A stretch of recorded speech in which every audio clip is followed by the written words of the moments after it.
So Amanda, we're going to do something a little bit different now.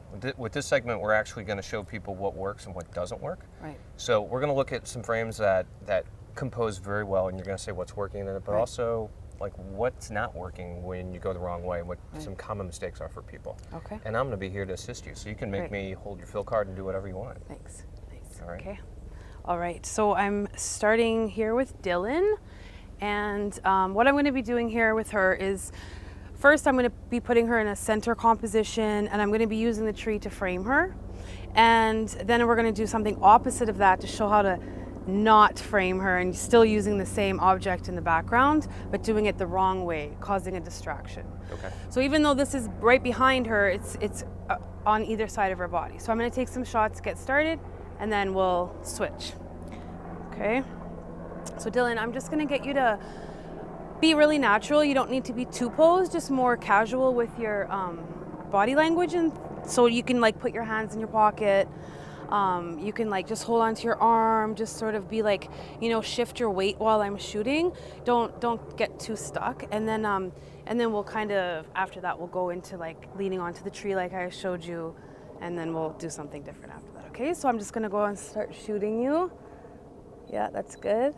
Nice. Very nice. Maybe Rob, if you don't mind, we could put the reflector on this side, just it's a little bit dark.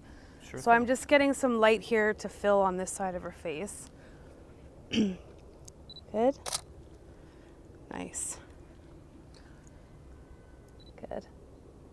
I'm gonna get a little closer, do a portrait. Good. Very nice. Nice. I'm gonna get you to just turn your head a little bit that way, let your lips relax a bit. So we're gonna kind of, we'll stay here, and I'm gonna get you lean into the tree a little bit, like just so that it's all joined together, but the tree's still not like coming up from above your head or anything like that. And this is a mistake people commonly do, right? Yeah. You see this a lot? Yeah, I mean, like, and I think we're so focused on the subject, we're not paying attention to the surroundings behind them sometimes. We just want to shoot, and you know, and then later on we look at the photo, and even then we're still not seeing that distraction, because we're not paying attention to the entire scene. And I think it's important, even when you're just doing a portrait shot, to really pay attention to what's going on behind them, in front of them. Well, all those back elements are creating lines that are going to move the eye through, and they can also be coming out of people in weird ways. Right. There's so many times where people actually have like a tree coming out of their head, which is what we're going to show people. Yep. Is not right. Right away, yeah. All right. So yeah, this is great. Can I get you with that arm? It's just a little squished against the tree. Maybe you can kind of lift your arm up and just lean on it, and just sort of like lean on your hands. Yeah, that's good. Nice. That's nice. Stay just like that with your body and turn your head that way. Chin up a little bit. Nice. And then hand just above, just a little higher off from your eye. Good. And then just kind of look over at me. Chin down a bit. Good. Okay, so we're good with that. And then I'll do something not, you know, opposite of this. So we're gonna actually, Dylan, I'm gonna get you to, you know what, well, we'll stay in the same spot. Maybe just get yourself sort of like onto the grass, and so that you're right in line with this tree. That would be bad. Yeah, and so you're just gonna just do a couple more poses, just casual, yeah. Good. Very nice. Couple more. To get more of that tree centered. All right, nice. And then what we'll do too is create sort of a space between you and that tree. So I'm gonna get you go to the side a little bit. So before, when I was shooting her, I had her connected to the tree so that she was joined with what was in the background. Let's take a quick look. Show me what you're talking about. Yeah, so for here, she was still touching the tree. There was no space. When there was a space, the two trees were framing her, so it still worked. But right here, so there's like a lot of dead space up there. But for these ones, and that's a common mistake where people actually give way too much headroom. Too much floor room. Sometimes it's like, so we're gonna try some of those too. I'm gonna shoot her right here beside the tree. Let me a little bit closer, but we're gonna keep like some dead space between you and the tree. And then, yeah, so you just go ahead and keep posing. Yeah, let's see here. Actually, let's step out just like a couple more steps, yeah.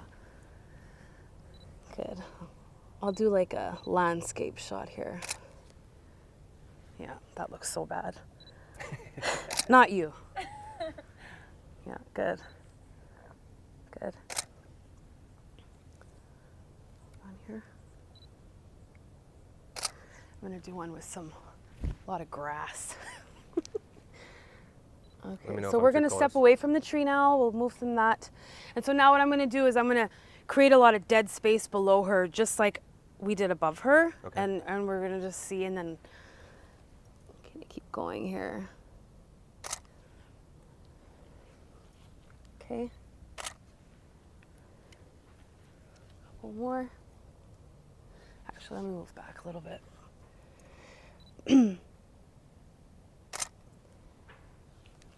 One more.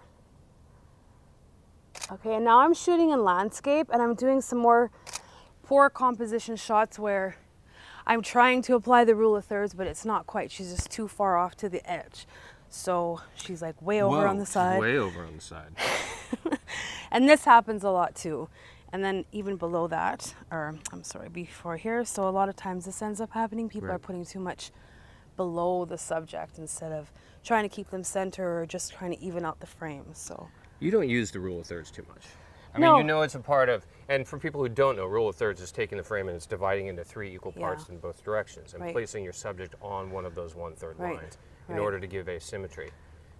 That's like, seems to be kind of the preferred method of framing. for myself. No, for a lot. I think for a lot of Oh. people, I think you break that a lot. You do you full-on center framing, but you do it in a really nice way. Yeah, yeah. I think it's important to know the rule of thirds so you can break it. Right. Because everybody's forcing you into the rule of Right. thirds. Yeah, I mean, like when I started the composition thing, I was always told you can't do this and you can't do that. But I purposely would try to do it the way I wanted. I would create some more headspace, but knowing that if I'm creating that headspace, there's got to be a point to it, not just because I'm trying to create a whole bunch of negative space. There should be something in the background. Like we could do that right now. Like this tree here with the red flowers. Yeah. We could create a lot of headspace. If I put her right under it, it would be something interesting because your eye would be drawn up and you kind of like, notice the red, right? It would be something on purpose. Like, and if this was like an editorial or something, I would make sure that she has something to align with that red color. So there's reasons for the extra space. If there's no reason There for has it, to be it an just intent. right, and it just looks wrong. So you have to have a purpose when you're, purposely creating all that dead space. There's got to be something there for that. Right. Right.